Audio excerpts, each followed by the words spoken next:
Hi everybody. I think I'm live. I hope I'm live. I hope you're all well. I was kind of not going to do a stream tonight. I was thinking of, I couldn't think of basically anything to talk about in a way. So I decided, whatever. I'm just going to watch Godfather 2 instead. And then I watched a bit of that, got bored. And then I saw Burkean had something up and I thought, might as well do that. Keep it short. Have a look at that. I'm going to watch it myself anyway. I might as well do it with you lads. And I felt a little bit guilty as well because I said I would do a stream. And I'm sure it doesn't matter too much to anybody, but still, you kind of feel bad when you renege on a commitment, even if it is one as, not that important as this. So can you give me a heads up that you're hearing me okay and everything's all good? Just so I know I'm not talking to myself. When you can. I know there's a little bit of a delay now, so I'll just twiddle my thumbs. Did I watch the Justin Barrett would critique then the Dawn? No, I haven't seen that yet. I must have a look at it. Okay, I'm all good. Yeah, the Burkean one. So, they have of their videos, which is, naturally, you're going to have ones that are kind of more sensational than others. So I don't know where this one stands, but let's just have a look at it anyway. And I want to have a look at the chat as well, just to see what the crack is. I don't know, it's a little bit late, but most people don't go to bed at 10 o'clock. It's actually, in a way, the ideal time when you're really, truly not doing anything at all. Who's the honeypot? Adrian, what? The honeypot is she. I'll share the screen with you now. It's Sheena, I think it is. I've never seen a spelling of a name quite like that.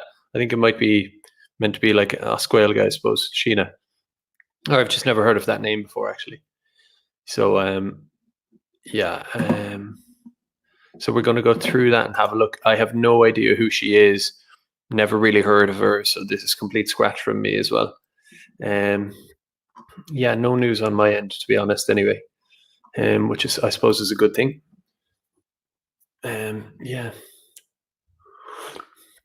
Irish Fenian says most people are bored. Yeah, most people are bored. And it's not, again, we don't all tuck in and go to sleep at 10 o'clock. Fair play to you if you do, but even the most, like Fine Gael said, the early risers, Varadkar's early risers and stuff, even if you're an early riser, you wake up at 6 a.m. or something, you're probably still not going to bed by now, I don't anyway.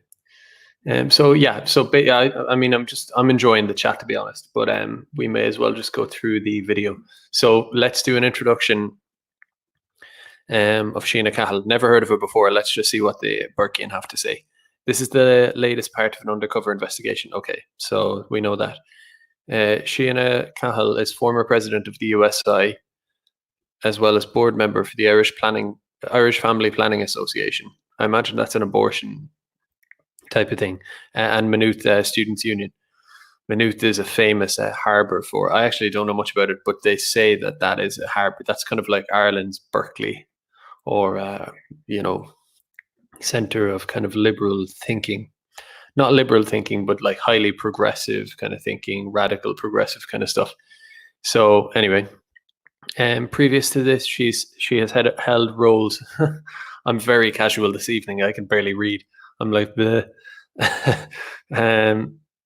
She has held roles across student government, as well as being a podcast host for the Irish Independent's Going to College series. Okay. Over the course of this investigation, multiple figures associated with the USI have been implicated in the expose, in addition to Miss Cahill. Yeah, so it does kind of come together. You had Laura Beston, you had Michelle, whatever her name is, I've forgotten it already. The big one. I mean, the big expose, Michelle Byrne. So, the fascinating thing for me is that it's not just one person here or there. It shows that it's not one kind of loose cannon here or there. It's more that there isn't anybody who isn't completely in on this stuff. It's completely network based. They're all into it, which is mad. And I was saying to someone recently, we knew this was the case anyway. And it is just USI. It's baby society, I suppose. It's not, grown up society. You could say, well, it's only USIs, and it's only It's only stuff we probably all knew anyway. But that's, in that sense, it's unremarkable. But what is remarkable is the scale of it. And even though we knew this already, people in America and England and stuff, this is the first time, as far as I can see, that there's been such a thorough lifting up of the rock and seeing what's underneath it in stark detail. It's the greatest level of expose to that nature that I've come across so far. So even though it is just the student union, you could say, they are going to be the future leadership. And even though it's stuff we knew already, it still is very remarkable in its, thoroughness, I suppose, and clarity. This whole expose at the student union level. Over the course of this, yeah, okay. So yeah, there's Lorna Fitzpatrick, these various other people. Towards the end of our investigations, Miss Cahill made contact over the phone with one of her reporters. Over the course of the conversation, Cahill outlined the means by which our anti-fascist group could propagate a story among sympathetic media figures, naming relevant contacts in the media and NGO sphere that would be willing to cooperate with our activists. Now, I'm expecting a lot of these names and NGOs will be bleeped, which is a pity. But maybe not, I don't know. It was stressed during the conversation that the intention was to inflict professional damage on individuals with right-wing beliefs. Among the organizations mentioned was the Irish Network Against Racism, INR, which is, I think, funded up its hole from government and EU and all of this, and probably Soros as well. A prominent anti-racist NGO, which has drawn criticism due to its funding as well as its role in lobbying the state for hate speech legislation and active participation in anti-fascist events. And again, I did a long rambling video last night on a whole other topic, but I keep making this point, is that, I don't know what the Burkean are trying to say here, but to my mind anyway, it isn't so much, I don't know, you could say the tail wagging the dog or the dog wagging the tail, whatever. When you're trying to figure out which one is doing the wagging in this situation, I mean, it's tempting to believe that this small little group, which has a bit of funding here and there, are the ones that are pressurizing our government, who are this neutral entity, the state itself being this neutral entity. And to me, it's like, nah, the organizations are scummy and the people in them are like kind of little rats or whatever. But and they have help from the media and all that. But ultimately, you have to remember that their funding basically comes from the state. It's kind of like the state being like, I'm going to get you to do this activism to make me do something. How's that? And so it's a symbiotic thing. But lest we forget, or lest we assume that the state is just kind of being leaned on by these, loud and influential, albeit small, activist groups, and that's all it is. It's not the case. The government are asking to be leaned on in this sense. That's how I feel anyway. And not governments, but states, deep state kind of, not like an elected government here or there, but the state itself wants this, creates this. This is why the term NGO is such an oxymoron, with all the direct funding from the state. It's a bit tired to use Orwellian as a cliche or whatever, so I'm trying to stay away from that. But it is kind of Orwellian or doublespeak or whatever you want to say. It's one of the biggest ones of our time, NGO, non-government organization, when most of their money comes from the government. It's so silly, it's like it's the direct opposite of what what it actually is. And yet it doesn't have the accountability to government that, like, for example, an NGO could harass me. Again, I'm not being egotistical or whatever, it could be anyone. But let's say in my instance, I find myself being besmirched and kind of harassed and all of this by some NGO, which, that kind of stuff happens, or figures within NGOs.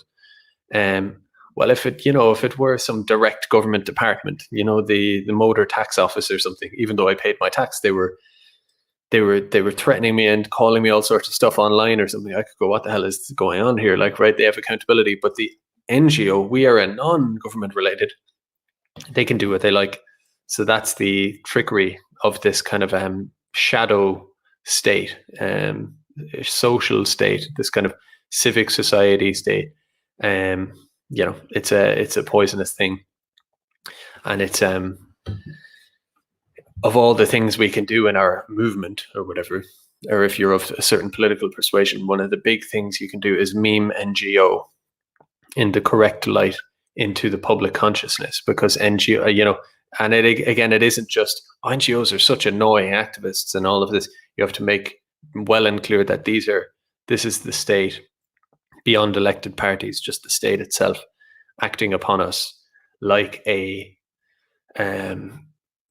actually people use dictatorship as a slur or a kind of as if it's automatically a bad thing, but say we do consider authoritarianism bad for a second, it's worse than the kind of dictator model, really, because at least the relationship between the dictator and people, or king and people, is one ultimately of accountability. If things go too badly, off with his head, right, with this king or dictator, ultimately, if they go badly enough. He's got a big target on his back, as well as power in the short term. He's got a target on his back long term. Whereas this whole NGO state can function like a dictatorship, but it's so dispersed and diffuse and kind of shadowy that it can never be held accountable, which is the crux of it. There is no accountability from these people, yet they are funded by the government. Anyway, I said I wouldn't rant.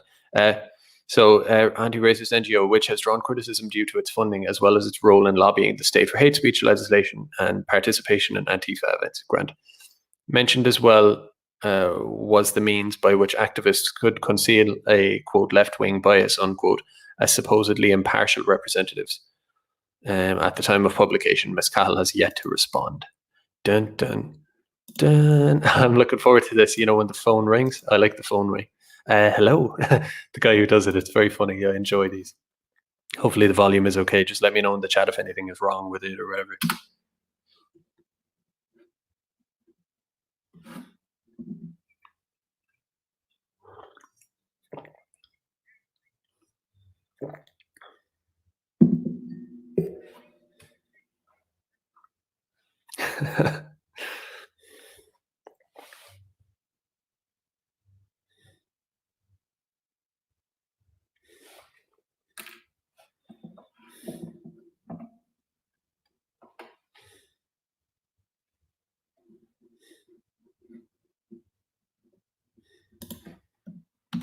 Okay, I'm seeing you can't hear anything.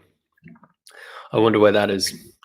I was pretty sure I'd put on the sound. I might not have, so just bear with me there a sec. We will rectify the situation. We are working on it, and we will rectify it as soon as we can. Please bear with us. And let me see. It's a little thing within StreamYard. It's an easy thing to forget, and I hope it is this, actually, because at least then we can watch it and it'll work. So let me know. Let's start again. How's that? Hello, Shane speaking. Hi, Siobhan Call, is it?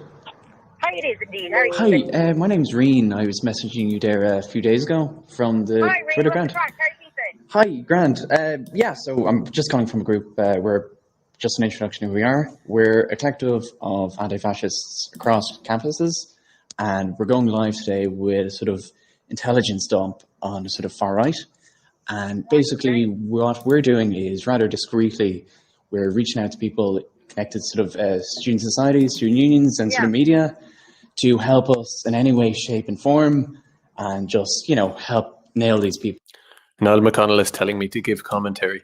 Yeah, I'm kind of listening to it going, I don't know what to say, One thing I will say while I'm at it is to, don't be afraid to, if you're on a desktop anyway, why not?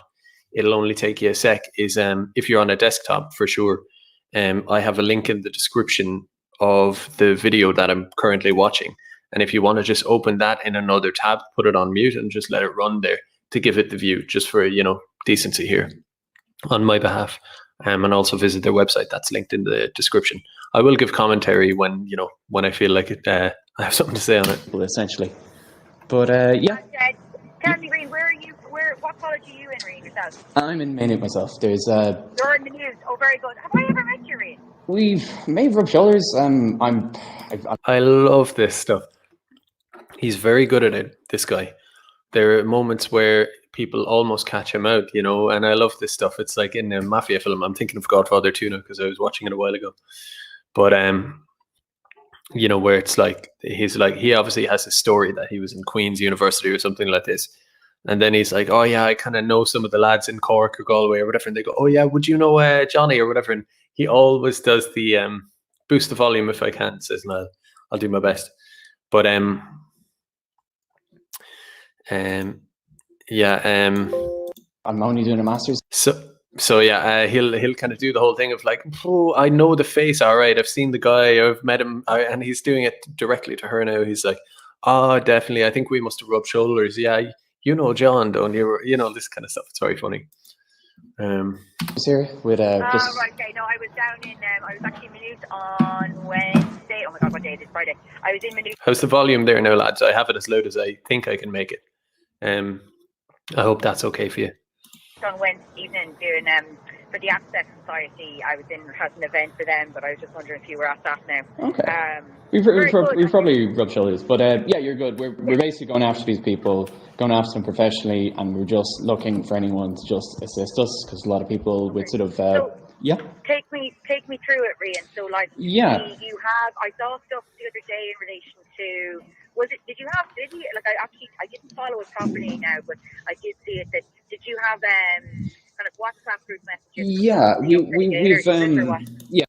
I just had to emphasize it again because we haven't even really gotten into it yet, and we're looking at go after them professionally. And she's like, yeah, and it's like, again, I've said this before, banging the same drum, but again, it's like, there's a difference between like if two people are politicians and you're going after some politician's kind of career to say you are a bad politician, you shouldn't be in office, you should lose your job. Same with like someone who works for an NGO and is engaged in some kind of attacks on people and like in the political arena via their job in said NGO. For people to kind of go after that job or something is semi-legitimate, I suppose. But they're not talking about that. They're talking about going after you professionally. If you work in a bank, if you work in a shop, if you work in a garage, if you're a mechanic, whatever, right? I don't think your mechanic boss would fire you. But you know what I'm saying? Whatever your job may be, just your bread and butter, your daily bread, they're talking about going after that. So let's not forget and let's not get fatigued by having watched a few of these videos. And I almost did there. I was almost like, okay, whatever, same old. It's not same old, same old. That's very, very bad. You're potentially talking about people who have children here, who have a point of view, who aren't connected like she is to any SU or government thing or have a column in the Irish Independent, blah, blah, blah. She has all that. What she's talking about for the most part is going after people, as in this is my speculation so far, or what people like this talk about. They're talking about going after people who have a Twitter account, people who are completely disempowered by comparison to people like her to start off with. People who are like working a mid-level job of their own. Most people aren't like fabulously rich or anything like that. So, ordinary people who don't have any of these platforms that she has, like I say, columns and SUs and all this stuff, and are just doing the poor man's form of communication, which is a bit of online, a bit of a demo, a bit of a write an article, a bit of a tweet, whatever. And she's trying to get that person fired from their normal job. It's really tyrannical when you think about it, lest we forget that, Yeah, so essentially we have a lot of sort of incriminating audio, screenshots, intelligence that we're going to dump on particularly sort of young Fine Gael. And we're just looking for people who have sort of connections like yourselves to sort of amplify it. So you're good to just give us a hand? Yeah, well, look, I have no problem with that after I see it, to be honest. Yeah, that's fair. Yeah. After I see it, what I'll do is, once you put it up, what I'll do is I'll put you guys on notification on my phone. That's cool. So once you start putting that out, I'll have a look at it straight away. Cool. And if I do have any issues, I'll let you know. Yeah. But otherwise, are you still at the Independent there sort of podcast? Well, I did that for July and August. I worked on podcasts for them. I'm not with them anymore. But you know what I can do is any sort of just someone Niall a while ago asked me for commentary. You can blame Niall if you think I'm interrupting it too much. It's hard to please everybody, right? But It's a thought that occurred to me, or else it occurred to someone else, and I'm stealing their thought. Whatever. A while back, it was after one of these free speech demos in Dublin a few months ago, and Dave Cullen made a video. Dave Cullen, Computing Forever, made a video summing up that event, the surrounding politics, all of this stuff, like a maybe 12-15 minute video. Very neat, very concise, excellent delivery, everything really, really, really good about it, right? And I just thought, is there anyone, and I'm not going to say far left, far this, far that, whatever, but just among the kind of establishment, I'm reluctant to even say globalist, but, you know, just this establishment political set in Ireland, right? Of all these people, look at her, the Ellen Coins, the this is the that's, whoever they are, right? Are any of them, I was just thinking, of the, let's say, the opposition to me, to, you know what I'm talking about, right? Is there anyone among those people who could do the converse, or not the converse, but the same as what Dave Cullen did, just from their point of view, the mirror image of it? So for them to make a video of the event from their point of view and push their kind of narrative on it and all of that kind of stuff, right? And talk about it and all of this. Could any of them make this kind of 15-minute video? They don't have the same level of human capital. They have massive power, you know, with all of these positions and this and that and the newspapers or whatever. But could any of them sit down on this? So, you know, having a newspaper column is very different, because that is just a captive audience. You just write whatever. I'm talking about, you know, something where it's a platform. The platform is there. Anybody can do, for example, what I'm doing right now. And I'm not very successful or good at what I do here, but so I'm using someone like Dave as the example, an exemplar. Could any of them use a platform like this, where it's like anybody can just set up an account, turn on the camera on their laptop, you know what I mean, press go and just talk? So it's like an open, I don't know, what would you call it? It's like a racetrack, you know what I mean? It's just the racetrack is there, you just run around it. There's no one can elevate you or diminish you on that racetrack. You just run around it, and you know, it's this neutral platform. It's open yet neutral. Everybody the same. It's equal, you could say, I suppose. But could anybody on that other side do that? No, because if they could, they would. I genuinely don't know. I mean, I suppose you could say there's stuff. I suppose you could say the maybe the Rubber Bandits or something, but I don't think they really. I mean, they have a big podcast of their own, but could they participate in a kind of a dialectical approach to these things where they make a video? I don't know. It's a different thing to them just making their own podcast, I think. But I want to be fair and include. There's a few others, Doireann Garrahy and people like that. But to do something the way Dave does it, because again, the Rubber Bandits are very plugged into, I mean, they're on the Late Late Show and this and that as well. So they don't kind of count in what I'm talking about. I'm talking about people who just plain old have a YouTube channel and make a video about events like Dave. I don't think that exists. And that, oh yeah, the other counter example to that is Ellen Coyne, who jumps from newspaper to, you know, from collapsing newspaper to collapsing newspaper. Professional, like she like pole vaults between burning buildings one after another. But she was with Joe.ie for the last couple of months or however long, and they had this podcast thing. They were like, "Hey, cool podcast. I'll show you. I'm actually going to show you just what I'm talking about." So they had this podcast released every week or whatever. They have like the Emmett Carwins and Ellen Coins and all this, Voices of a Generation, right? And these I mean, I thought they were pretty bad, to be honest, and that's coming from me. Like, I'm not exactly, you know, I'm no David Letterman here, but professional microphones, you know, a professional setup. You could just obviously see that they have an audio team, they have a production team and all of this, you know, and then in the background they have a brick wall, kind of like Joe Rogan, and a neon sign. Oh, it's like Friends, you know, it's like the cafe, to make it like young, radical voices. Oh, and it's so like, come on, lads, what is this like? But they're trying to take on the aura of, you know, for all the faults in what I do now, at least it is just me doing this thing. They're trying to take credit for that. But you can't have your cake and eat it too. You can't be the establishment and act and take on the brownie points and the credit of not being establishment, of being outside, of being self-propelled in through your own medium. They're trying to kind of have it both ways with the aesthetic. And one of the oh Jesus, I made the mistake of trying to search for this podcast because I wanted to show you, and because it's Joe.ie, I searched Joe podcast. And by the time I looked back, it was Joe Rogan all over the place. I should have seen that one coming. It's like when people try to Google the Red Hot Chili Peppers album Mother's Milk, and they just see a load of breast pumps. It's kind of funny. But here's the I'll just show it to you. You know, it's so these are sorry now lads.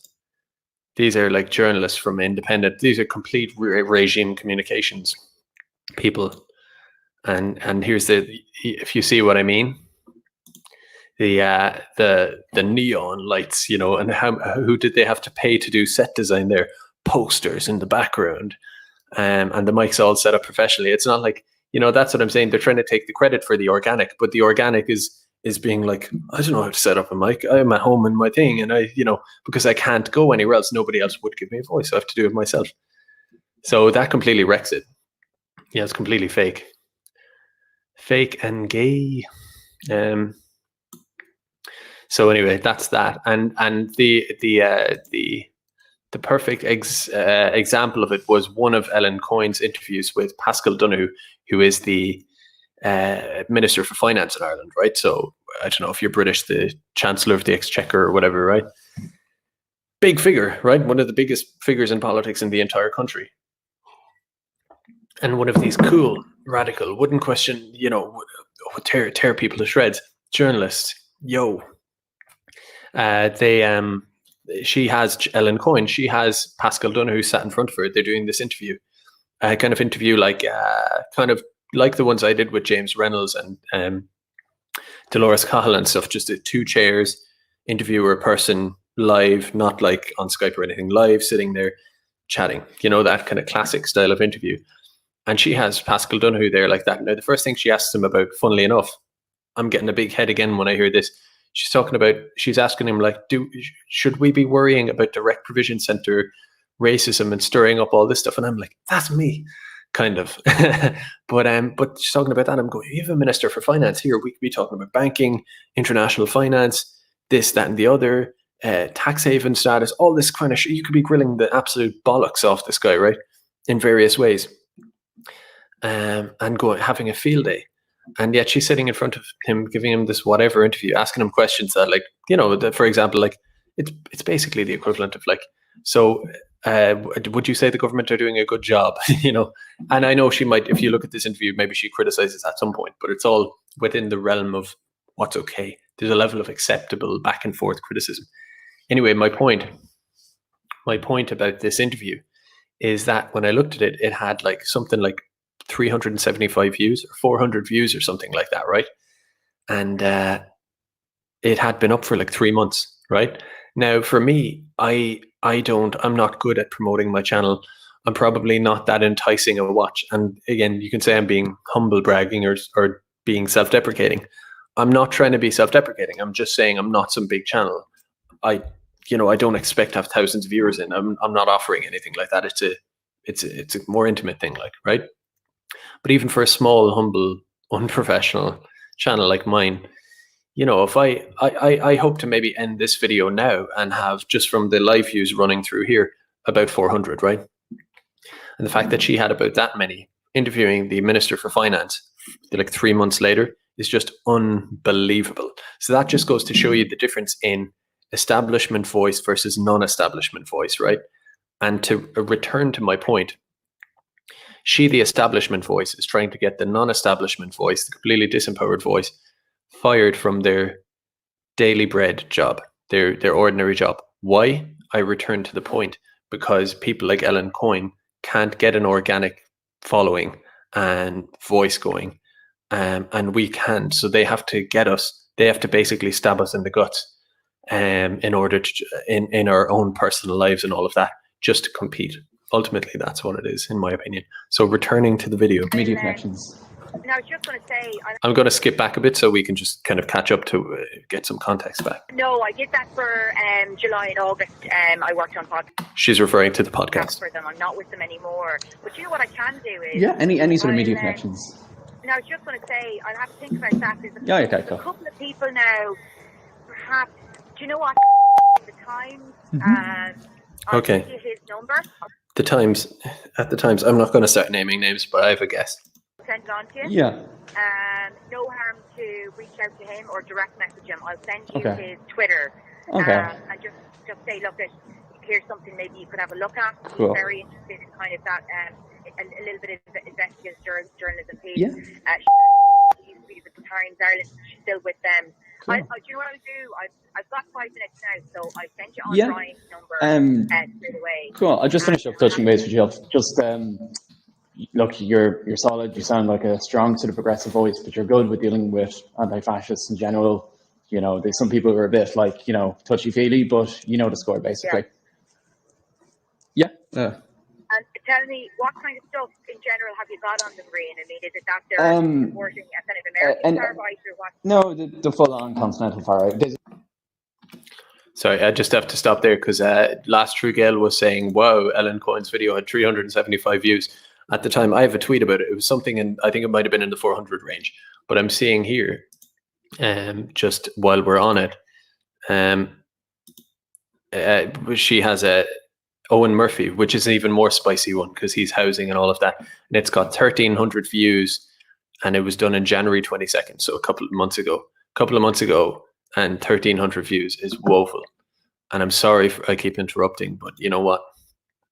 I was going to do it, but then you dragged me into commentary and here we are. So I keep getting distracted now. Now I'm all going. Yeah. And tell me, what kind of stuff in general have you got on the Marine? I mean, is it that they're supporting a kind of American far right or what? No, the full-on continental far right. There's enough to basically end a few sort of future kind of Oireachtas careers, which is why we want this to go as sort of viral as possible. Do you have any sort of connections with the student unions of people that would be sort of sympathetic to go after these people academically? Or? You know, I just have to say this now because it popped into my head. I think this is going to get good. For some reason, I just had a moment of deja vu just there listening to it. Something sounded familiar. And I just dawned on me. I was like, oh no, have I had some lapse in like cognition where I did this stream a few nights ago? I've been doing so many streams. I was like, shit, have I done this one? But you would have told me by now if I had. That would be pretty embarrassing. I think now. Okay, somebody who's good in Maynooth who you definitely should get in contact with. The media professors. Yeah, I know him to speak, yeah. Oh, My you know God. him already. The media professor. The professor, the one who was training them all, the queen bee. The media professor. Think of how profound that is. The one to get into beating ordinary people up on the street for doing a protest, getting people fired from their job in McDonald's or whatever, right? Is the media professor. Unreal. Very, very good, and also would know more people than I specifically in that area. Cool. Because he works specifically on that, but you probably know that already. Yeah. Let me think about it now. But basically, we want to just drag these people through the mud, and obviously, we need these sort of civic society connections to like hit these people professionally. It's the nature of the game with anti-fascism. But any help you can give, you're good to sort of send on, obviously, in your own time. Yeah, well, what I'm going to do, I'll have a think now, because I said I'm going over to meet somebody now in a few minutes. Go. I'm at home in Longford. No, it's the signal is great. I will definitely be interested in that. I'll have a think about it. I definitely have more journalist connections that I could send it on to as well when it comes up. Yeah. And even they might come reach out to you then for comment or something like that. That's or a bit perfect. more understanding. I would very much recommend, the news has nothing, but you should definitely get in contact with the editor of the University Times. Okay, we probably will. That should be one of, in fact, to be honest with you, I would reach out to them. It's editor@universitytimes.ie. Mm-hmm. They're based out of Trinity. They're a very Trinity-centric newspaper. However, their stuff gets picked up by a lot of the main newspapers. So like the likes of the Journal and the Times. First of all, a lot of their journalists come through that route, but also that they would read the University Times before they read other things to get me. So when they're doing the pick up of regional papers, they also include the University Times quicker than some of the other papers. Okay. So I would enter University Times. I cannot really remember what their name is this year because I'm not working with them anymore. But I'd reach out to them now and say, look, we have a potential story in relation to members of Young Fine Gael, particularly if you know that their students are more interested in the University Times. Young Fine Gael. It's very weird they're going after Young Fine Gael. You know, it's. I don't think it's that they see Young Fine Gael or Fine Gael as some kind of fascist threat or whatever threat to the multinationals and banks and stuff. It's more that I think they want to purge Fine Gael. So the idea is not to destroy Fine Gael, but to purge it and drag it even further over to where they are. To basically it's a kind of destructive form of entryism through destruction, entryism on one end, and destruction and purging and cleansing, purifying it on the other. I think that's the objective, and I would think. Sorry. There we go. And just say, would you be interested in running a story on it? Cool. I would give your name at least on it. They won't contact you if they think you're like a shadowy character. Yeah, that's fair.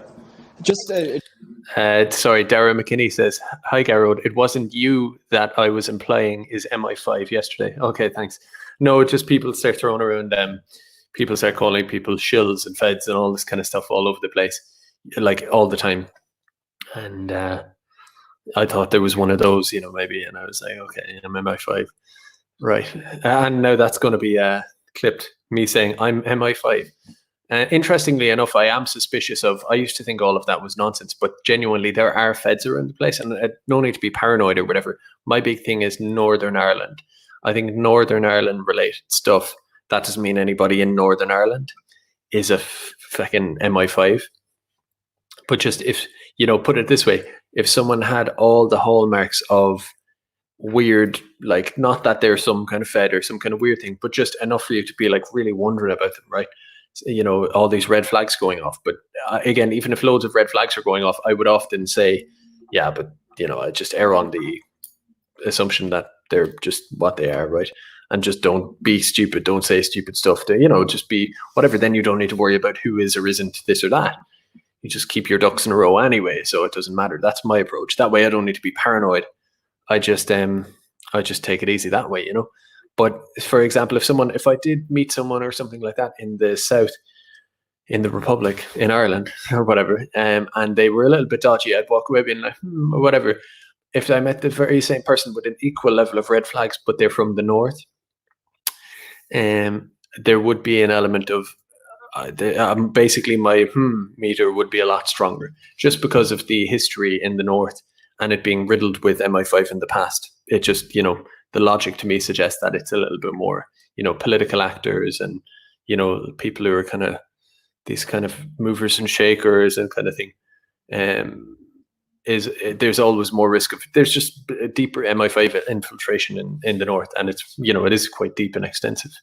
So that's just, and it could be the case in the South as well. But that's a digression anyway. Whatever, this isn't a pointing fingers or this paranoia kind of thing. I'm not into that. It's just whatever.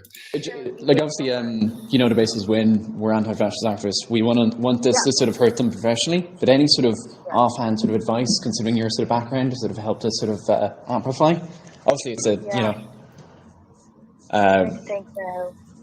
So, I mean, your main aim is to actually hurt them professionally. They're currently students, are they the ones? Yeah, look, our intention is to do damage and decommission them, especially the ones in YFG. But you know yourself, any help you can give. Well, I would.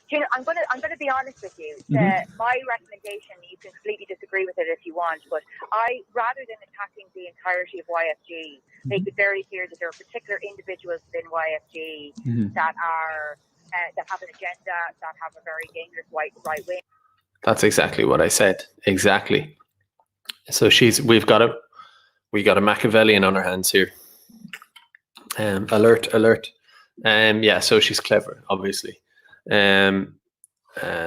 yeah, so the Machiavellian strategic approach here is just like I said, not to be all guns blazing against them all, because then you just make enemies, of them all, and whatever. The best thing is to be my friend, and but just be like, but you've got these bad elements, or whatever, and just purge them out of it as you ingratiate your way in. Extremist agenda potentially, that I would indicate that I'm not suggesting that you should attempt to make friends. A lot of my background has been in trying to get a lot of people into the room together, regardless of their political persuasion, to be honest with you. So what my background has been is getting people to work together, which is not what this exercise is. Okay. But I would suggest professionally to you that you should identify, rather than identify the entirety of YFG as being kind of like a rotting seed, refer to the idea that there are split them, members, basically. there are leading members of YFG. Because what you do is, if you attack YFG on the whole, you undermine a lot of what you're doing. Now, that is my opinion, as opposed to what you we basically. She's very clever. I mean, these people, they are behind the scenes. This is what we're seeing. This is a version of behind the scenes. These are very shrewd operators. But I mean, I'd love to know, does she actually believe in anything or care about anything that isn't a path to power, a path to position? I wonder. Isolate the sort of more sort of bigoted types and just because there are people, and it's not to, as you said, it's not to be the bleeding heart argument, but there are people in YFG who would not support a kind of obviously the right wing agenda, even if we find that hard to believe, but sure, here we are. Okay. Wait, do you have any sort of background in sort of anti-racist or more sort of anti-fascist work before, or is this obviously a lot of people are new to it? Yeah, I mean, I did a lot of work now, not currently because I'm finished with the student movement in that sense, but somebody who I think you should call is a guy called, oh my God, his name is, he's head of activism. He's a good friend of mine. Okay. And a lot of names going on here. We would have done a lot of work together. Now, a lot of it, I was on the network itself for 2 years, and a lot of my work again was less about identifying to be there. It was less about identifying kind of like fascists so much or right wingers. It was a lot. Okay, I just have to stop here because I basically always say that our establishment empowers all of these people to just be these. I said it last night a lot. I was referring to CIA and Radio Free Asia and all of this kind of stuff. Is a bit more high level. But in essence, I do often say, if someone were to watch me, they could be skeptical and say, what do you mean, though, that there are these people who are just paid to have these kind of vague, paid or put in position or empowered, whatever, very often paid to be in these positions where it's kind of a bit of kind of like not quite sure what you do. You know what I mean? You maybe just do some website and you have a bit of content and stuff like that. But what's the actual point of the job? I use my chipper analogy, money for the chips, you pay, goes to that person who made them's manager, and that manager then gives wages to the person, and then you have your bag of chips as the product. With all of this kind of NGO and this political world of stuff going on from all of these various bodies, you kind of go, okay, well, if we transplant that analogy, who's the manager of the chipper? Who's the person making the chips? And most importantly, the bag of chips. What's the bag of chips in this analogy? What is the product that is being bought here? It's a very interesting question that I think about a lot. And with her, she's kind of getting at it here. Like we used to think about a lot of these people. It's this political activity, but like, in terms of seeking out who's what and getting rid of this person and destroying this person professionally and all of this stuff. It's like if you just hired a bunch of people to be political, actors, but not in the normal sense that you make arguments and you just state your position to the public and all of that. This is underhanded. Think Game of Thrones. Think like, the baldy guy and the other guy, the gold finger guy and all of this, right? It's that kind of shit is what these people are.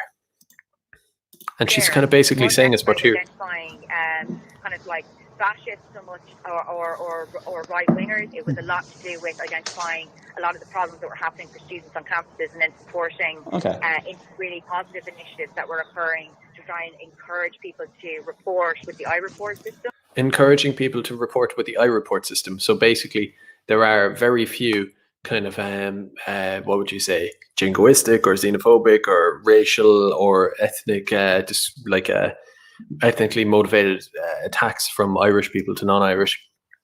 They're in reality they're rather rare. So you have the guards, and you have these students, and you have every little branch of society out there begging minorities or people of color, whatever you want to call them, begging them to report that they've been attacked in some way. If you weren't attacked like physically, then did someone say something to you? Did someone give you a sidelong look?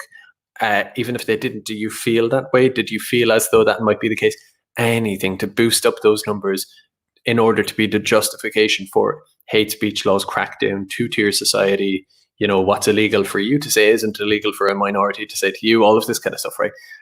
Discrimination. They want to justify all sorts of discrimination against Irish people. I would say anti-Irish racism.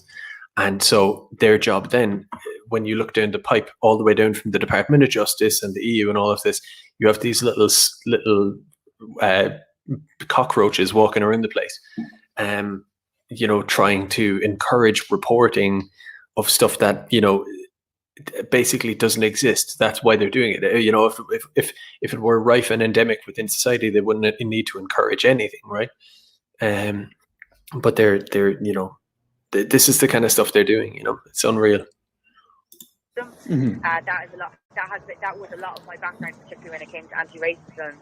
Obviously calling racism out. I mean, that's obvious, but at the same time, it was a lot more. Being honest with you, it was a lot more about trying to bring people together and kind of. But they'd be that's a good contact to sort of if you want to do damage to these people or, you know, amplify this. Yeah. Okay, cool. Do you have email addresses?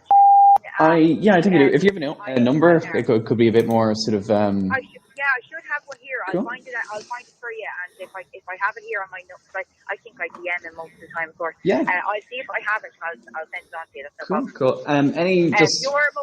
You're mostly contactable on Twitter, is it? Yeah, Twitter DMs. But you know yourself. Obviously do it as discreetly as possible. But any sort of help to ruin these people professionally in any way, shape, or form, you're good to help. Just graft them, start from the day.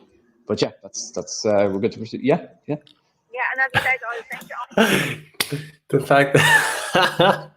The fact that she didn't pick up on that is unreal.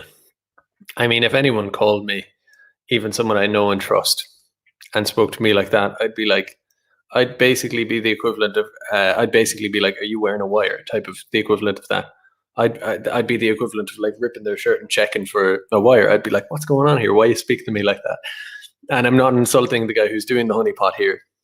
He's done a great job, and he clearly got away with it here. But like, man, you know, it's like so we want to like destroy these people professionally, yeah? And then he trails off, and she's kind of suddenly like, yeah. I just want to hear it again. It's very funny. Cool. You're mostly contactable on Twitter, is it? Yeah, Twitter DMs. But you know yourself. Obviously do it as discreetly as possible. Very funny. But any sort of help to ruin these people professionally in any way, shape, or form, you're good to help. We just go after them, start from the day. But yeah, that's we're good to proceed. Yeah. Yeah, and as I said, I'll send you on. And I'll look for now and see if I have it. All right. Cool, that's perfect.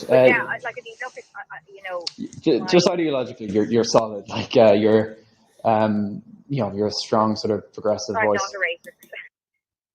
Yeah. You'd be a sympathetic anti-fascist, basically. Yeah. Okay, grand. I was sitting at an event last night, and I happened to be beside a woman of colour. She's a good friend of mine, and 3 people came up to her, and they mistook her as being another woman, and then who was also a woman of colour. And she said, "No, that's not who I am." And then they said, "Oh, what is?" One guy goes, "What? Oh, what's your name?" And she said it. And then he goes, "Oh, I won't remember that," he said. And then moved on. And I was like, my name is Sheena, and you can fucking remember that. I know, like... So, you know yourself, the sort of day-to-day stuff you can call out, but there are some people that need to be, like, basically destroyed professionally. And, like, we need to sort of, like, get our sort of game in order in Ireland, so to speak. But it's good to have an ally like yourself anyway. But yeah, send on those numbers. I'll send on. I'll look for. I'll think about other journalists who might be open to that kind of thing. But first of all, actually, go to University Times, Rian. You need to go to it because they're really good at what you need to do to them is. You know, I have to say, I think she's referring to. I didn't quite catch it, but it's some kind of incident where some other progressive peer of theirs or whatever referred to some black person probably as like thinking they were a different black person because they didn't know either of them well, so they mistook one for the other. You can imagine how much of an absolute faux pas that would be. If that happened to me, I'd just be like, "Oh, my bad," you know. But these people are so wrapped up in it. It must be like they must just want the world to open up and swallow them up once that happens, because that'll haunt them forever. You know, it's like back in like the most holy Joe days of and Catholic kind of you know, people who are very good Catholics and very, very devout and all of this kind of stuff. This is not a church criticism or whatever, but you know, the holy Joeism, someone who like messes up a little thing or whatever, and the holy Joes, the purists can descend on them or whatever. You know, the kind of the puritanical nature of it. You can imagine that following them around forever. Which is funny because I remember being in Africa years ago, and you know, people shout like Muzungu at you and all of this kind of stuff. It happens all over the world. White man, whatever. And I remember some people shouted across the road at me. They went, "Ronaldo, Ronaldo." And I was like, okay, fair enough. We must really look the same to them as well, you know, if I can get away with looking like Ronaldo. Anyway. If you contact them, say, you know, I'm Rian, I'm a student, I'm a master's student in Maynooth. We have some intel in relation to a number of students in young Fine Gael that we think is very damaging. Okay. Would you be interested in running a story on it? Can you contact me today before I launch it? So that because what you want actually when you're talking about, obviously there's a Twitter storm, but actually if you can we want to do damage to these people professionally. Like it's at the end of the day, it can't be. Yeah. Ultimately, if you want to be successful in that, you should have a paper one, a piece alongside it. Doing a Twitter storm is one thing, but it's not going to be as impactful without traditional source like a paper. She knows, yeah. You need the paper there to. I mean, Lord, sometimes I think about oh lordy, if I had gone down the path of and again, I'm not trying to toot my own horn here, but if I had gone down the path of this, I mean, I am tooting my own horn a bit. I'm good at this stuff, or pretty good at it. This kind of like, you know, takes one to know one, and I'm watching her, kind of thinking, yeah, okay, she's good at what she does, but like, you know, I can see the allure, because if you're a bit of a rhetorical, you're good at rhetoric, you're good at, you know, this kind of Machiavellian political stuff, and you have a kind of an eye for it or a knack for it. You know, to go down this road, you know, the amount of opportunities and positions and all of this stuff that would open up in front of you, in terms of being basically a marketeer for the political agenda of the global elite, the little foot soldier. You know, you could do very well for yourself, be very celebrated, you know, in the kind of these events and conferences, and money here and jobs here and positions here, and run for this and run for that. You know, when I think about it, but I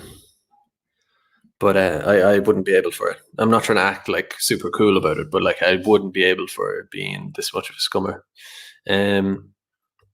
So she wants the article to go with it, and she has her buddies who can do that. And so I really would. She's basically like, you're too.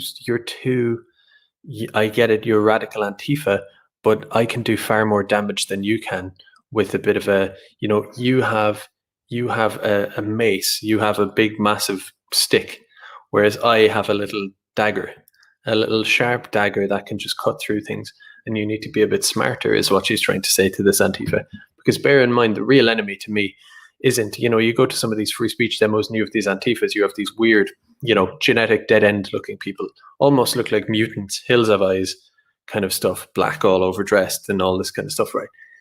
I mean, they're the people who like, you know, like smash your bottle over your head or something like that. So they are a worry in their own way, but I mean, the people like Sheena here are the real enemy, I would say. These kind of managerial class political actors, these kind of, like I say, foot soldiers in marketing propaganda. And I don't know, I suppose intimidation ultimately on behalf of the global elite. They're a little bit smarter. Not that smart though, but they're a little bit smarter and they're more cunning. Push for the University Times. If they don't come back to you, the College View and DCU would be good, or better again would be the Observer and UTV. Find it if there's a particular, if depending on where the students you're talking about are from.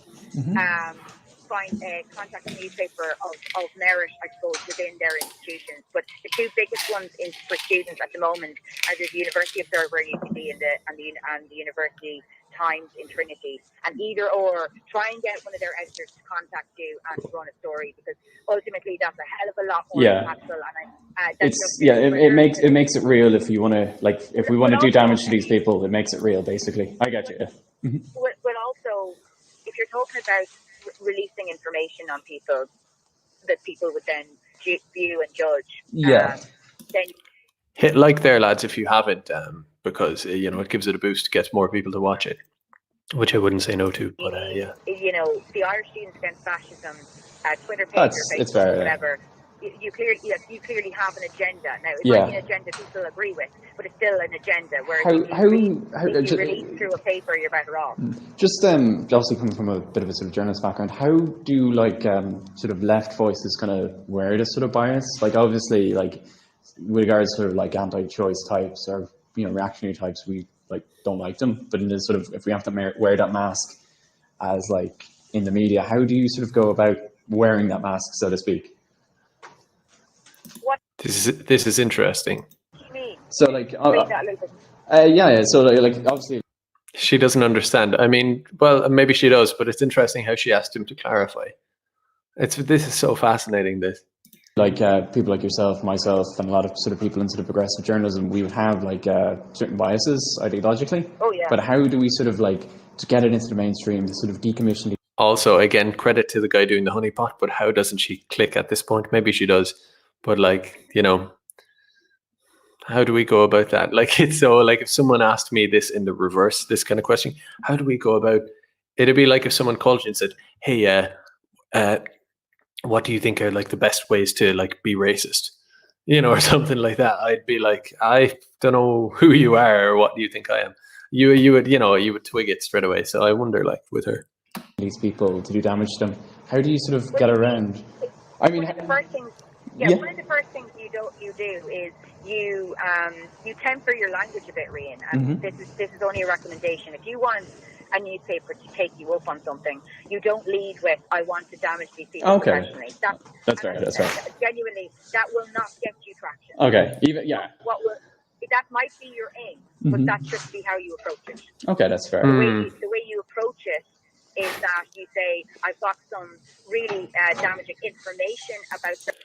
What's cool here is that I think she feels like, unless she's twigged him, but I don't maybe think she has, she's trying to slow walk this guy who she thinks is a grug brain. Obviously, she's like, you know what? It's like small far away. She's like, you may want to say we want to destroy these people professionally, but you don't say it.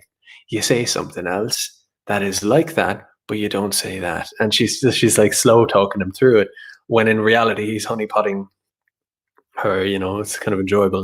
Certain people that I think that needs to be released, that people need to be aware of, kind of for a public information. And that's the way you go. You don't go about it. You do it on your Twitter if you want. Yeah. But if you want journalists to take note of something or to run with something, you don't tell them how to do their story. Okay. Breadcrumbs and you have some information. Don't tell them what you're like. I mean, again, hide the biases, basically. Your goal, if your goal is damage, that is not what you say to a journalist. Okay, you hide it. It's not about hiding it. It's about if someone says to you, "Okay, Rian, we'd like a quote from the Irish Students Against Fascism in relation to what information you're releasing today." Your quote should be, "Let's ruin these people." Okay, I get you. You will come across extremely immature with that. Okay. You kind of temper the language and hide the sort of... temper. You flip it and say, we're extremely concerned about the rise of the far. Oh, the smarmy, sugary language they use. 1590. So I'll just go back a little bit because, like, it's like that's what they would do with your employer. They wouldn't go, we want to destroy this person professionally and we demand you fire him. No. They just go, we've heard that a known, they like to use the word known, and then they'll insert all these words, these like, fallacious words, obviously, we all agree. They'll apply, we're just concerned that you may have a Nazi, white supremacist, fascist, neo-Nazi, whatever, extremist or something, right? Working with you, which is fine, but we're just concerned about what that might do to your reputation. So we just wanted to make you aware. And of course, I have heard that so-and-so in the Irish Times will be running a story in the morning. And just because, that's where they work, it will be said, unfortunately. So we're just a little bit concerned that that is the case. And we just wanted to make you aware, just so you know, going forward in the interim and all of this. And it's all that language. That's what they do. And she's just spelling it out here in black and white. Pretty devious. Sure with that. Okay. You kind of temper the language and hide the sort of... temper. You flip it and say, we're extremely concerned about the rise of the far right. We think it's not being reported on widely. We think we need to challenge it. We think that, so see the way I've moved that language. It doesn't mean that you're not condemning it. Okay. But it does mean that you're making it, because you sound too personal if you say you're going to just ruin someone's career. Okay. Like, that doesn't come across fair. Okay, I get the point. So, it's good advice. Obviously, you can pass on any of those sort of NGO, ENR contacts. That'll be sort of great use. So I'll see if I can exchange number here and I'll route it. Cool, that's perfect. I'll leave you get back to your friend, but pleasure talking to you, and obviously anything that can help. It's my girlfriend. I'm meeting her for lunch, and I'm already late. But okay, I won't keep you. Cheers, have a good day. Bye. Good luck. Bye. I'm contact university time. Yeah, definitely. Right. Yeah, all right. Bye. These people are so dumb. They are not Twitter, but YouTube suggesting Fox News to me. I watched some like extremely esoteric, video on like Julius Evola or actually I don't know much about Julius Evola. I haven't really seen much of him, but something, I don't know, T.S. Eliot or something, right? Some particular analysis of that, and it goes on to like Sean Hannity. I've noticed as well, what's her name? Janine Pirro from Fox News. They seem to be trying to like get me to watch Fox News or something. And it's kind of funny because I just listened to a video of Janine Pirro's recently, and it genuinely sounded like, those videos that come out of North Korea of like the news station they have there. Our brave and fearless leader, the leader of Korea, he faces all challenges with gusto and blah, blah, blah. And it's just, it's comical. I watched one of Janine Pirro's monologues, and it's just so embarrassing. And then you see SNL, and SNL isn't funny, but they do piss takes of her, and it is a little bit funny because there's such a caricature. Sometimes I feel like the right, or I'm not necessarily a right winger. I don't want to get all big brain on it, but like not in the strict sense. But like being in that kind of side of things, it's such a letdown to have when your side is just so crap in so many ways. And it's not crap in terms of normal people, but in terms of the leadership, even the ban-ins and all this kind of stuff. And they're not, I don't consider them my leadership at all, but they're kind of seen that way or whatever. And you have this Janine Pirro, it's so cringy for whatever you could say about Don Lemon or something like that, the alternative equivalent. It's not as embarrassing as that stuff. Sometimes it feels like you're trying to be lumped in with these ridiculous caricatures. So I end up watching that stuff, and it's just awful. I honestly suggest having a look at a Janine Pirro monologue on Trump or something like that.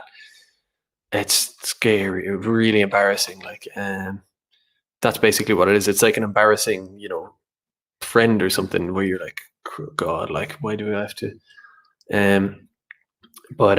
So that's my thought on that.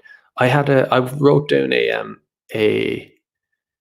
Walshy says Sky News Australia is strangely exactly like Fox News. I actually think Sky News Australia is a little bit, and I'm not a fan of it or anything, but just in terms of presentation, I personally feel like it's a little bit more sophisticated than Fox.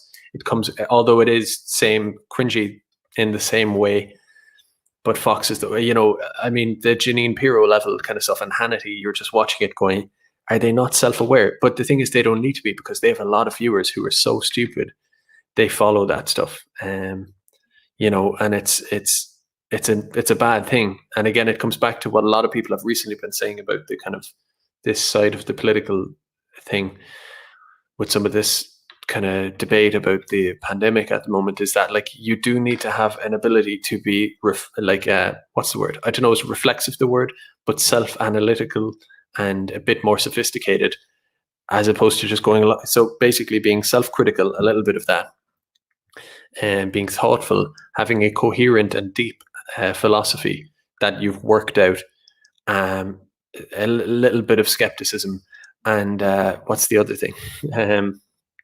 There's something else that's crucial to this as well. But anyway, I lost my train of thought a bit. But the idea is that you don't get led. So you have these Americans who were kind of onto something with the Trump populist movement in 2016 for a while, but then they were so easily co-opted, because they all worship Trump now, like oh yeah, that's the other thing. Don't let yourself become part of a cult, and resist that, because now these people are in this Trump MAGA cult, but immigration under Trump is the highest it's been ever, as far as I'm aware. I'm not an expert on it, but I'm told that's the case. And yet they worship him, so it's like they've lost track of what did we actually want in the first place. What was this all about? And if you're not in a cult, and if you think critically and reflect on your own beliefs critically, then you would go, well, I'm not just in this. Trump isn't some kind of god emperor, and I'm not just part of some hat waving cult. The objectives that I wanted aren't being done. Therefore, X, Y, and Z. And so they can't do that now. So they're stuck in this kind of, again, being like ranted at by Janine Pirro about how amazing a job Trump is doing, and it's just embarrassing. So that's discerning. Someone said, help me out here with the word discerning. Yeah, it is a bit discerning, and but it's not quite that. It is that, but it's like having the ability to understand. It's having depth in and knowing thyself a little bit, and knowing thyself in an individual sense, but also knowing thyself in terms of, insofar as there is a kind of an orbit of a political movement, whatever it is, this nationalist populist energy, having a bit of knowing thyself as a kind of a movement, and that requires thinking, as Jonathan Bowden often said, who I'm a fan of. Thinking, is very important, which sounds like a joke, but it's actually, it sounds obvious or something, but sometimes it's not. It's important to think, to always think, to keep thinking about it, and that involves discourse and a little bit of dialecticism as well, and a little bit of debate. Being able to facilitate that without burning the house down is obviously important, or else you end up, at someone mentions nuance here as well. Nuance is extremely important, because that's how people fall out and can't think about things in a three-dimensional way. It requires nuance, obviously. As a lot of people use the phrase recently, light switch brain. Don't be a light switch brain where it's either this or it's that, or try to be a little bit more complex than that, and you could do much better. And again, the alternative is ending up at Janine Pirro level. There's one final thought I had. I just wrote it down in a post-it a while ago because it swam around my head in the last day or two. It's because I watched Godfather Part 2 in stages over the last couple of days because it's quite long. Excuse me. But Morgoth's review has a video. I always say I'll put stuff in the description, and I never do, because a day or two goes by, I close all the tabs, I've lost them, and then the effort it would take to get them, I kind of go, does anybody really want them? I know I committed to saying I'd put them up, but then again, if you kind of want something, you can see it on screen and you can search it anyway for yourself. So, is it a big deal?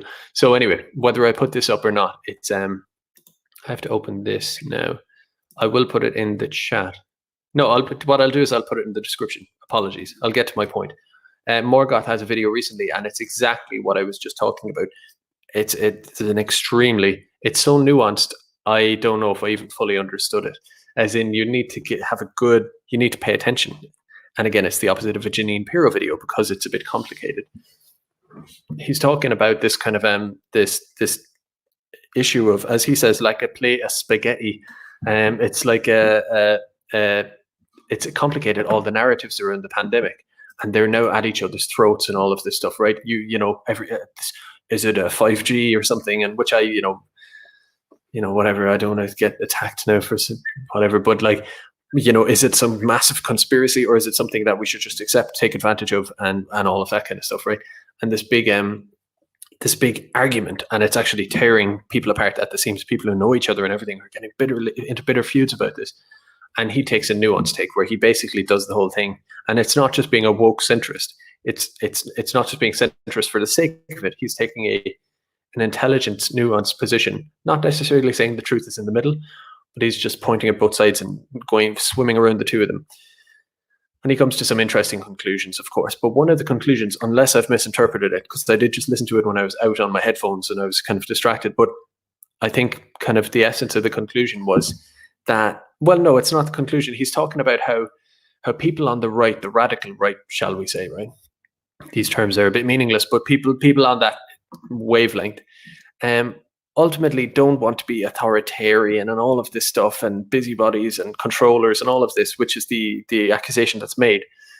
It ultimately, they just want to be, an ordinary guy who's just kind of left alone a little bit to enjoy their own country and their own, not to keep everything the same way it was, but just in order to have some rootedness in the world they know and not be constantly manipulated and subverted as a nation, as a people, and all of this kind of tyrannical. Again, change is good, but the tyrannical change, this kind of enforced, weird kind of change, you know what I'm talking about. But basically what he's saying is, if we were just left alone, if I was just left alone, I wouldn't be some political actor. I wouldn't be trying to assert dominance and authority and all of this and accumulate power and all of this. I wouldn't be. My natural instinct would be to not do that, which is what informs the libertarian angle. So if you listen to someone like Peter Hitchens, Dave Cullen, Computing Forever, John Waters, are just some good examples, prime examples of people who take that viewpoint, and they take it well. And he's saying there's that side of things, and he sympathizes with that. And then on the other side, there's people who want to use it against global liberalism, use it, embrace the state, all of that stuff, which would be more the kind of, what would you say? I know Keith Woods is an example of that, right? And he's talking about how he sympathizes with the former, which is, just leave me alone, leave me in, the Shire, that type of thing. I just want to be in the Shire, and it's kind of like the Ring and all of that, right? These analogies kind of make sense. And how on one sense he sympathizes with that, but on another sense he sympathizes more also with the authoritarian more side of things, the people who want to respect the state and welcome it in terms of power and the state as a vehicle. How you want that, but ultimately, if you want to just stay in the Shire, the orcs and the Ring, or whatever, to use that analogy a bit more, will come for you. You might not care about politics, but it cares about you and all those kind of cliches or whatever. But it's like it cares about you, and it will come for you, and it will dominate you. So ultimately, that's the catch-22. And that's the issue. And that's why I come down more on the state, take advantage of it, power, all of that side. I come down more on that side of it for that reason. But I understand there's nuance there. And Morgoth paints that picture with this video, which I will put again in the description, because I've talked about it enough. So he deserves to have it put in.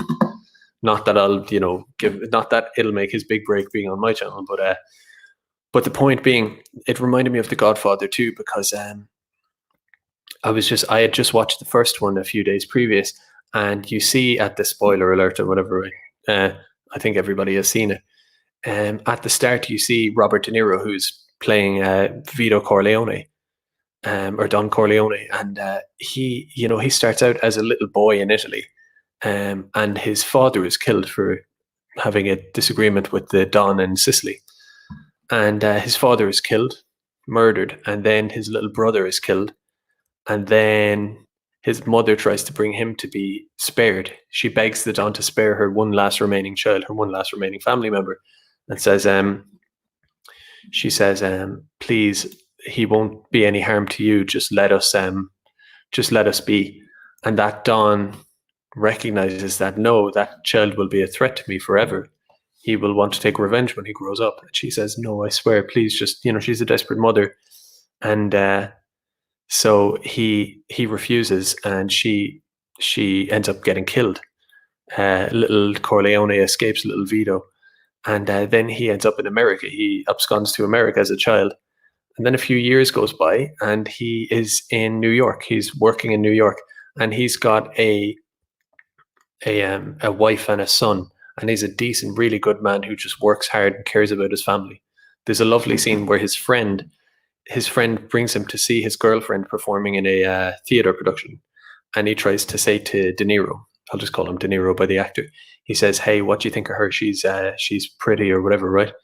And De Niro says, to you she's beautiful, but for me, I have my wife and child. So he's a good man, and an ordinary, decent man who works hard and loves his family. And then the Don decides to take a big cut from the place De Niro is working at. De Niro ends up getting fired because of another Don. And basically, you know where this is going, so basically as these things just keep coming at him, first his whole family's killed in Italy, then he comes here, tries to be good, and eventually he just decides, basically, either I basically become the Don, or I will always get donned by Dons, and I can never get away from it. That gravity will always be there, bringing me down, coming at me. So I have to take control of this situation. I have to get into the game, basically, into power. And it just reminds me of the situation in politics a little bit for people on the right, not necessarily the right, ordinary people, a bit nationalist, a bit populist, whatever, who say, listen, I don't want to be into all this politics stuff, this Machiavellian game playing like this woman in the Burkean honeypot here. You know what I mean? I don't want to be manipulating people. I want to maybe have people on the right would say, I don't want to be I don't want to be into this stuff. At best, I want to have debates. Let's have debates, like the old kind of tradition of a debate for and against the motion, an audience, and let people decide in an open way, this fair measure. Let's just do that. And if I lose, I the nationalist, I the populist, if I lose, then that's okay. I'll be okay with that. I'll walk away. I'll let that have been the decision, and I'll campaign in future, and I will debate, and that's all I want. All I want is free speech and an open platform for us all to engage in this kind of arena. That's all I want. And even at that, I don't even want to engage so much in that. I just want to, and that's where the kind of that nationalist populist energy would be at the start. When you first discover these ideas, you kind of say, that's all I want in the first place. I don't want to be, asserting cultural values for my country and protect my country. I don't care who anyone is. I just don't want to be told about white privilege. Could you just not, and then you're kind of sucked in a bit more. You're like, no, well, they won't leave you alone. They won't, and you go a bit deeper on that, and you go, they won't leave you. Why do the media lie so much and all of that? And then you end up at the place where you're in the fight, and you have to, because you realize they won't leave you alone. They won't just leave you alone and say, hey, we just won't attack you, right? They do. They attack you at all levels. And that's why you have people who start by just being very, very moderate, very almost lefty, completely lefty. I think a lot of us might have started there, where you say, I don't have any big beef on this stuff. I just rather, you didn't talk about white privilege or, this kind of stuff. I think, you kind of start by saying, we're all like, we're all just the same, and I don't think, I think it's possible that we don't have so much immigration, but there's no issue with anyone, right? And that's pretty much still the position I have. I haven't gone too radical on that, but you start at that position just thinking, can't we just talk about that? Can't we just have a friendly discussion about that? And they won't allow it. They attack you and try to destroy you. So eventually you end up with the sleeves pulled up, and you go, come on then, let's do this. And I'm not talking about physical anything. I just mean metaphorically. You say, all right, so if it's going to be a dirty business, then I'm rolling up my sleeves and let's do this. You be Machiavellian, you be all this, then we have to be as well. And it's a naked race for power, effectively. And that it when I think about it all, Morgoth's conclusion there, watching The Godfather, watching Sienna Cahill here and her little maneuvers, it all kind of comes together for me. So anyway, that's going to be my conclusion for tonight. Someone says bake the cake bigot. Yeah, exactly. It's a perfect analogy for it. That's Lena Andrea, or I'm pronouncing that wrong. Forgive me. But yeah, that's all I'm going to do for tonight. Hopefully I come on tomorrow night and I don't kind of chicken out like I almost did tonight, because I felt like, oh, there's nothing to say. Why go on if there's nothing to say? But, you know, I realize now there always is something to say once you get into it, isn't it? So yeah, thanks for joining me. I need to re-emphasize, because I'm getting so used to making videos now, I tend to forget. I appreciate you all watching. And I know a lot of you might be here just in the chat arguing with each other. I do think about that sometimes. Maybe I'm just on the side. But either way, there's a certain amount of people here watching, and that's cool, and I very much appreciate it. So cheers. And anyway, I will see you tomorrow night, and take it easy, and thanks for watching.